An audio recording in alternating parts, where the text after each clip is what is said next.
You're listening to Feel Good Astrology with Louisa-Tannermunson. To request a reading with Louisa, go to www.feelgoodastrology.com. Hey Aquarius, it's Louisa-Tannermunson from Feel Good Astrology. I've got another 5-minute forecast for you. This is for the month of May 2023. There's a lot going on in May, lots of really big themes, and these themes tend to be happening around the fixed signs. Now, the fixed signs are Aquarius, which you are. Then we've also got Taurus, Leo, and Scorpio. This is where all the action is this month. So this is, I think, a kind of I'm on the edge of my seat kind of month for you. And it's really taking a lot of time for you to get really clear about how you want things to go at home versus how you want things to go out in the big world, in the world outside of yourself, in that place where you're public, where you're not hidden in privacy anymore. It's going to take a lot to, I think, really soothe you and calm you. So in this month ahead, I do see that there are some very key times when you are heightened in your sensitivity, and they are as follows. Definitely the 5th, the 4th and the 5th, the 12th, the 18th, 19th, and then also the 25th. They seem to be heightened days of moon awareness where you're extra sensitive. But what I'm going to do is focus mainly on the week 1 and week 3, because that's where most of the action's taking place for you. Now, the first thing to be really, really aware of is we've got this lunar eclipse, which is a full moon on the 5th of May, and it is in the sign of Scorpio. Now, the sign of Scorpio has energy to do with your career. It has energy to do with your destiny. It's all about how you show up in the world and how you make your presence felt to everybody. It's like, what do people know about you? What's your reputation? And so this full moon and lunar eclipse is actually quite dodgy for you in terms of risk. Full moons carry, I think, a fair bit of risk because people tend to be a lot less guarded and a lot more open in how they express themselves.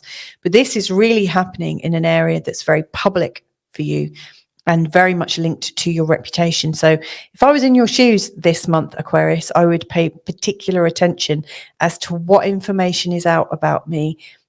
How am I working? How am I getting on with my superiors? Or how am I as a boss? How am I outside of my home? How am I perceived? There's a lot of big hows there.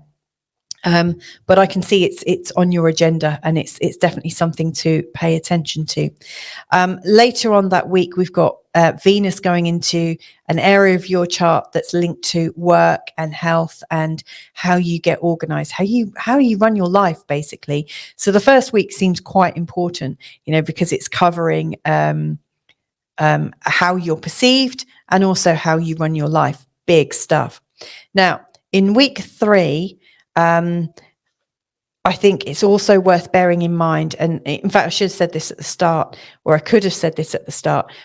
Mercury is retrograde as we go into the month of May, and it's retrograde until the 15th, by which time it is moving forwards again.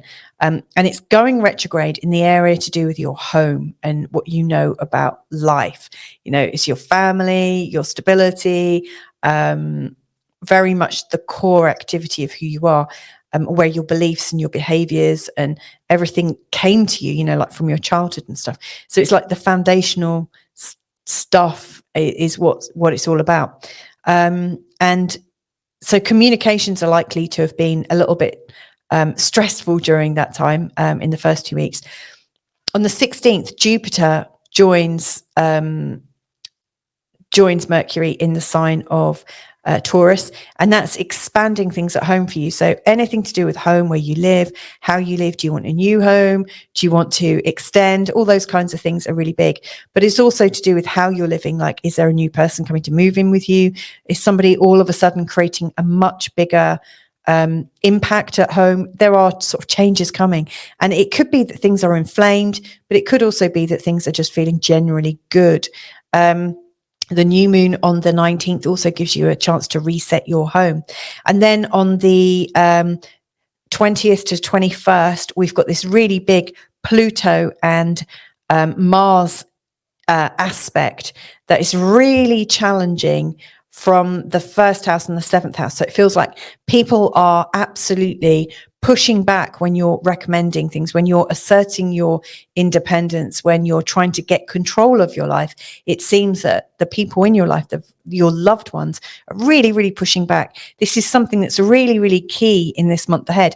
One of the things I really notice is all of the activity is taking place over the first and seventh house and the fourth and the 10th. It's all the angles. It's me, you, home and away.